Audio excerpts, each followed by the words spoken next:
He was the smallest. He was the youngest. He was the son who was merely an afterthought when a certain guest visited his family's home. When the prophet visited their home, his father never thought to have him come in to see the prophet, but it turns out the prophet had come for him. Out of all 8 boys, the prophet had come for the one who wasn't even in the room, and that's when it happened. Shockingly, this boy who was busy tending to his father's sheep was brought into the house and anointed as the next king of Israel.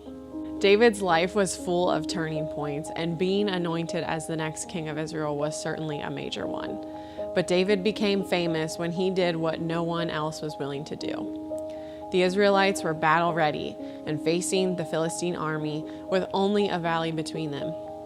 Every day, the giant warrior named Goliath came out and dared any Israelite warrior to come battle him for a winner-take-all match to the death. The deal was that if Goliath won, the Israelites would be the Philistine subjects, and vice versa. But not one Israelite soldier was brave enough or confident enough to take on this giant of a man.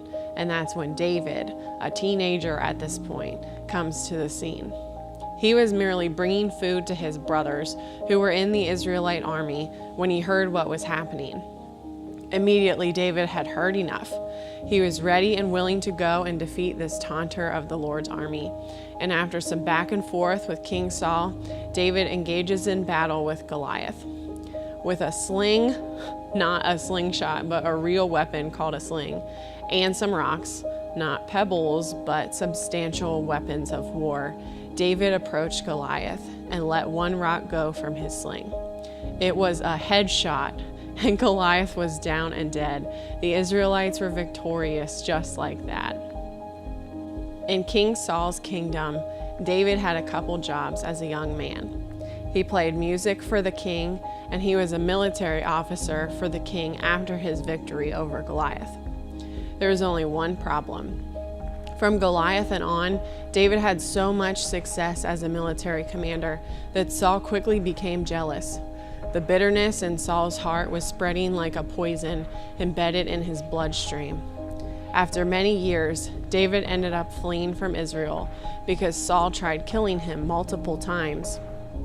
In the amount of time they spent together, Saul had become like a father figure to David. But the jealousy and rage inside of Saul grew to be too much for him to hold in. Eventually, David had to flee from the king he was loyal to, the king he thought he could trust. This was the beginning of around 3 years of being on the run from one of the most powerful men in the region. David was on the run for simply doing his job well. As you can imagine, this was heart-wrenching to go through. Just look at these words David wrote while on the run from Saul. Lord, my God, I seek refuge in you. Save me from all my pursuers and rescue me, or they will tear me like a lion, ripping me apart with no one to rescue me. Psalm 7, verses 1 and 2. David wrestled with this on a constant basis, and we can see his laments in many of the Psalms he wrote. But he took one day at a time and eventually was relieved from the burden of being chased when King Saul was killed by the Philistines. And then he became king. At the age of 30, David became king in Hebron, and 7.5 years later, he became king over all Israel. By many accounts, David was a successful king. He was a man after God's heart who desired to honor the Lord in all he did. Under David's reign, the Israelites defeated the Philistines and the Arameans. They were becoming a power to be reckoned with in the Mediterranean world. But following a string of military victories, King David decided to stay home the next spring when kings march out to war.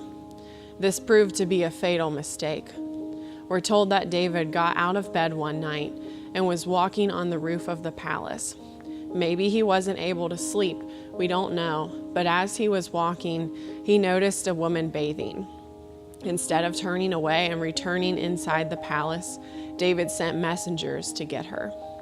What we're told next is that he and this woman, Bathsheba, sleep together. Sometime after this, she realizes that she is pregnant and she tells David. Upon hearing this news, David sends for Bathsheba's husband Uriah and tries to convince him to go be with his wife so that the child would appear to be Uriah's. But Uriah refuses because his fellow soldiers are on the battlefield.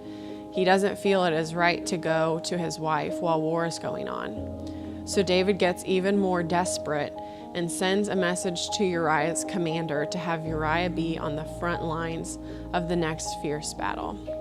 Uriah was killed in battle, and David marries Bathsheba. David, a man after God's heart, committed murder. David, as you can see, is quite a mess, but there's more. Over the course of his life, David married 8 women. As you can imagine, this made the royal household quite an interesting one. Today, we're used to seeing blended families, but David's is on a different level.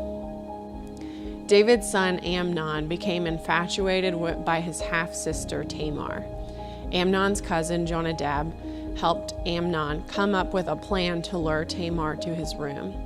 What followed was incestual rape. 2 years later, Amnon was murdered by his half-brother, which was Tamar's full brother, Absalom. Once this happened, Absalom fled to Geshur for 3 years. Eventually, David sent for his son, and Absalom returned to Jerusalem and was restored to his father 2 years later. But that didn't last long. Absalom began to conspire to dethrone his father and take over the king of Israel himself. For 4 years, Absalom strategically sought to win the hearts of the people of Israel. Eventually, he was made king in Hebron, and David fled Jerusalem. This lasted for a year until Absalom was killed in battle by David's men. David was then restored as king over Israel. Can you imagine having this amount of success as David? He became king at the age of 30 and was able to reign for a total of 40 years. But at the same time, can you imagine having the amount of failure and pain as David? What baffles me is how, despite his enormous failures and his unimaginable pain, God still used David. Many of the Psalms were written by David. For centuries, the words that he wrote, guided by the Holy Spirit, have given encouragement to God's people. Can you imagine his unadulterated Twitter bio? David, husband to 8, father to a dysfunctional family, king to Israel, adulterer with Bathsheba, murderer of Uriah, betrayed by son, psalm writer, man after God's own heart. Yikes, that is a mess. But guess what? God used him, so what's holding you back?